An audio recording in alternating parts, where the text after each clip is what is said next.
ये खबर अहले सियासत ने उड़ा रखी है। ये खबर अहले सियासत ने उड़ा रखी है, वरना हम तुमने कहां दूरी बना रखी है।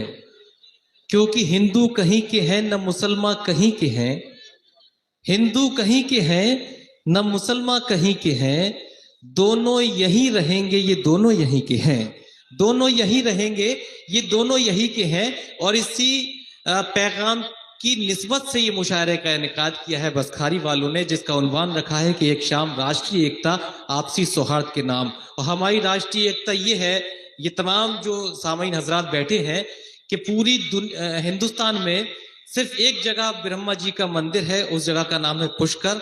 और उस मंदिर का एहतमाम वो लोग करते हैं जिनका ताल्लुक मजहब इस्लाम से है। ये हमारे देश की राष्ट्रीय एकता है। और इसी के बराबर में एक बड़ी मशहूर दरगाह है अजमेर शरीफ में, वहां हजरत ख्वाजा मोइनुद्दीन के लंगर में दाल और गेहूं का एहतमाम इसलिए किया जाता है कि उसे हर मजहब के लोग खा सकें। ये हमारी राष्ट्रीय एकता, ये हमारा आपसी सौहार्द है। मजहब का है सवाल, ना भाषा की शर्त है। मजहब का है सवाल, ना भाषा की शर्त है। लफ्जों की कोई कैद नहीं प्यार के लिए, हम शम में दिल जलाते हैं। दीपक जलाओ तुम, मतलब तो रोशनी से है संसार के लिए। मतलब तो रोशनी से है संसार के लिए। दोस्तों, मैं सबसे पहले कमेटी की जानिब से डॉक्टर हरिओम साहब का बहुत शुक्रगुजार हूं कि उन्होंने इस मुशायरे के लिए अपना कीमती वक्त दिया। और जो इस सदारत का तोहफा बसखारी वालों ने जो पेश किया था, उसे उन्होंने अपने सिर्फ दिल से कबूल फरमाया। मगर उनकी कुछ मसरूफियात हैं, कुछ जिम्मेदारियां हैं, जिस वजह से उन्हें यहाँ रुखसत होना है। सिर्फ यहाँ से जाहिराना रुखसत होना है। बसखारी वालों ने न उन्हें 10 साल पहले रुखसत किया था, न आज रुखसत करेंगे। उनकी यादें, उनकी मोहब्बतें हमेशा हमेशा बसखारी वालों के दिलों में मौजूद रही हैं और मौजूद रहेंगी। तो आइए, कुछ भी कहने की जरूरत नहीं। आपका शुक्रिया अदा करते हुए मैं दरखास्त करना चाहता हूं इस मुशायरे के सदर जी वकार आली जनाब डॉक्टर हरिओम साहिब से, और एक शेर पढ़ना चाहता हूं अपनी मोहब्बत का इजहार, कि हमारे नाम के आगे तुम अपना नाम लिख देते। हमारे नाम के आगे तुम अपना नाम लिख देते। तुम्हारे नाम के पीछे हमारा नाम हो जाता। तुम्हारे नाम के पीछे हमारा नाम हो जाता। तो आइए जोरदार तालियों से इस्तकबाल कीजिए इस मुशायरे के सदर जी वकार आली जनाब डॉक्टर हरिओम साहिब तशरीफ लाएं और अपने कलाम से नवाजें।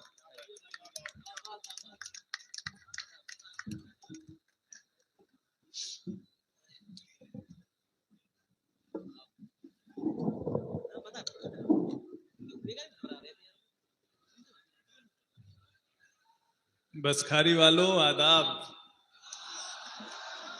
शब खैर, गुड इवनिंग, सलाम, नमस्कार, प्रणाम। क्या कहने, आप लोग कैसे हैं?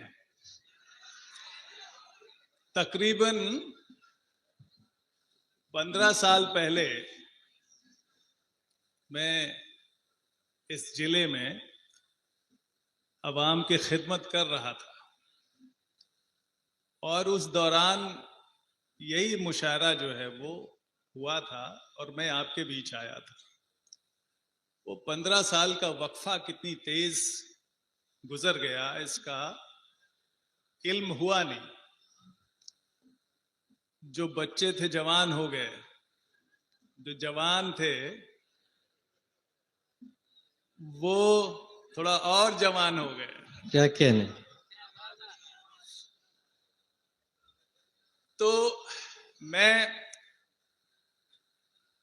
अगर मुझे यहां से सीधे लखनऊ नहीं जाना होता तो शेरो शायरी की जो महफिल चल रही है इसका मैं लुत्फ थोड़ा और उठाता। लेकिन सुबह आ गया था आपके जिले में, क्योंकि हम कहीं भी निकलते हैं तो जनता की खिदमत के साथ ही निकलते हैं।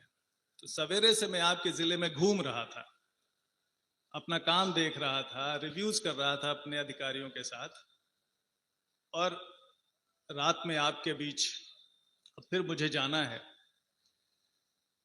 तो कुछ शेरो शायरी के जरिए आपसे एक गुफ्तगू हम करेंगे। बाकी जो शोरा है वो कहते हैं ताली बजाइए, मैं कहता हूं कि ताली बिल्कुल मत बजाइएगा,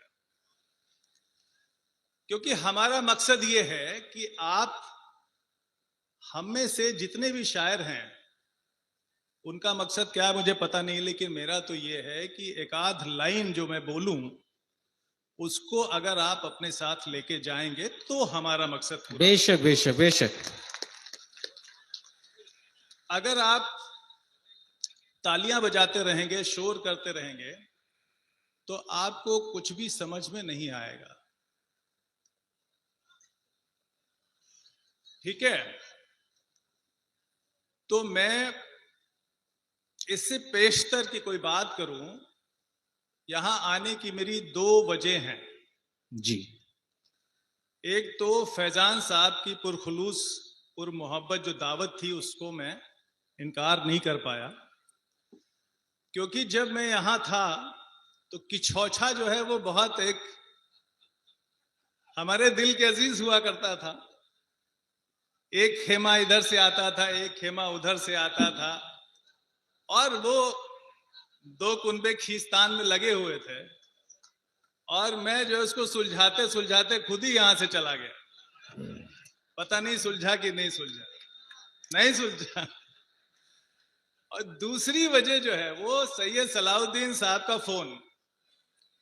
सैयद सलाउद्दीन साहब दुबई से आ गए तो इन्होंने कहा कि जनाब मैं तो दुबई से आ गया और आप लखनऊ से नहीं आ सकते। क्या कहें? ये दुबई में थे, तब इन्होंने दुबई बुलाया तो मैं दुबई चला गया लखनऊ से, और एक बार नहीं 2 बार गया। और क्या तो मुशायरा ये आयोजित करते हैं वहां पे।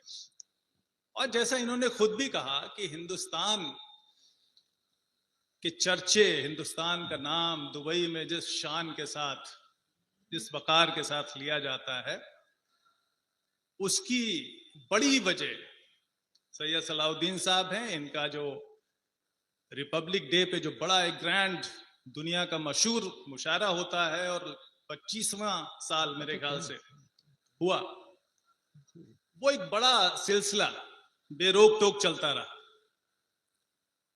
तो उसमें मैं शामिल हुआ, और दुनिया के कई मुल्कों के शायर वहां पे, खास तौर से जहां हिंदी समझी बोली जाती है, वो वहां पे शिरकत करते रहे, और ये खुद वहां से तशरीफ लाए। और इनका अपनी सरजमी है ये बसखारी की छौछा और ये अम्बेडकर नगर।